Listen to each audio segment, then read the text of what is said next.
देख रहे हैं एक न्यूज 24 और मैं हूं स्वाति आपके साथ। देश के प्रधानमंत्री नरेंद्र मोदी 2 दिनों के लिए यानी कि 30 मई से लेकर 1 जून तक वो मेडिटेशन करने के लिए कन्याकुमारी गए हैं। वो कन्याकुमारी के विवेकानंद रॉक मेमोरियल में साधना कर रहे हैं। हालांकि पीएम मोदी के 45 घंटों के मेडिटेशन पर अब सियासत भी तेज हो गई है। विपक्ष में खलबली मच गई है। विपक्षी गठबंधन के नेताओं का यह आरोप है कि पीएम मोदी के इस साधना से चुनाव पर असर पड़ेगा और उन्होंने चुनाव आयोग से इस पर कार्रवाई करने की मांग की है कि या तो पीएम मोदी के इस कार्यक्रम को स्थगित करवा दे, नहीं तो जो मीडिया का कवरेज हो रहा है उसको बंद करवा दिया जाए। हालांकि इस पर चुनाव आयोग क्या एक्शन लेती है यह तो वक्त ही बताएगा, लेकिन इस वीडियो में हम जानेंगे कि क्या वाकई पीएम मोदी जो 45 घंटे के साधना के लिए वो कन्याकुमारी गए हैं, क्या वो चुनाव आयोग के खिलाफ उन्होंने ये कदम उठाया, क्या उन्होंने चुनाव आयोग के किसी भी नियम का उल्लंघन किया है। वीडियो में हम विस्तार से जानेंगे, तो आप वीडियो में अंत तक बने रहिएगा। प्रधानमंत्री नरेंद्र मोदी गुरुवार को लोकसभा चुनाव के लिए अपने मैराथन प्रचार अभियान को समाप्त करके रॉक मेमोरियल पहुंच गए। यहां वो मौन व्रत में है और 1 जून की शाम तक साधना करेंगे।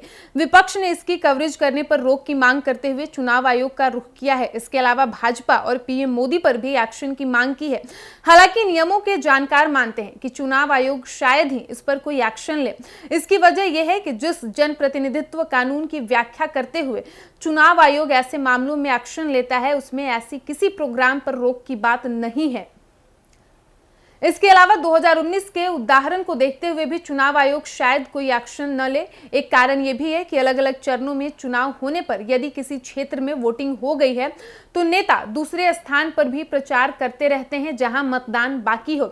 ऐसे में पीएम मोदी जहां गए हैं वहां मतदान नहीं है। यदि पीएम मोदी की साधना को प्रचार बताने वाले विपक्ष के तर्क को स्वीकार भी कर लिया जाए, तब भी इसका नियम के तहत शायद ही चुनाव आयोग इस पर कोई एक्शन ले।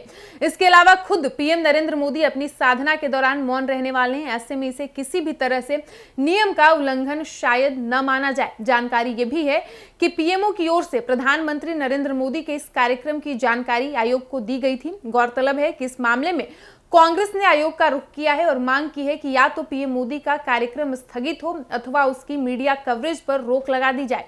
कांग्रेस का कहना है कि नरेंद्र मोदी के इस आयोजन से प्रत्यक्ष या अप्रत्यक्ष तौर पर चुनाव पर असर पड़ता है।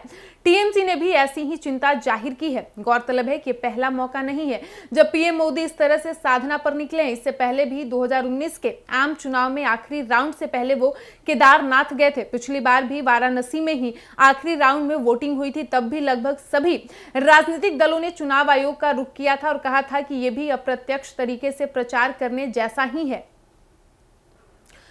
तो जैसा कि आपने सुना, देश के प्रधानमंत्री 45 घंटों के लिए 30 मई से लेकर 1 जून तक के लिए वो कन्याकुमारी में हैं। वो विवेकानंद रॉक मेमोरियल में साधना कर रहे हैं, मेडिटेशन कर रहे हैं। हालांकि विपक्ष इससे लगातार अपना चिंता जाहिर कर रही है। विपक्ष का यह आरोप है कि पीएम मोदी का साधना है वो चुनाव पर इसका असर पड़ेगा और इस पर रोक लगानी चाहिए। विपक्ष ने चुनाव आयोग का रुख किया है। उन्होंने चुनाव आयोग से अपील की है कि या तो पीएम मोदी के इस प्रोग्राम को स्थगित करा दे, नहीं तो जो मीडिया कवरेज हो रहा है उसको उस पर रोक लगा दे। हालांकि जो नियमों के जानकार है उनका यह कहना है कि चुनाव आयोग जिस भी जनप्रतिनिधित्व कानून का व्याख्या करते हुए इस पर एक्शन लेता, लेकिन उस कानून में इस तरीके का प्रोग्राम पे रोक लगाने की बात ही नहीं कही गई है। और सबसे दिलचस्प बात यह है कि पीएम मोदी जो 45 घंटे का मेडिटेशन कर रहे हैं तो उसमें वो मौन व्रत में है। पीएम कुछ बोल ही नहीं पाएंगे, तो शायद ही चुनाव आयोग इस पर कोई एक्शन ले। हालांकि इस पर आपकी क्या राय है, कमेंट बॉक्स में अपनी राय अवश्य लिखें और ऐसे ही तमाम खबरों के लिए देखते रहिए एक न्यूज 24। धन्यवाद।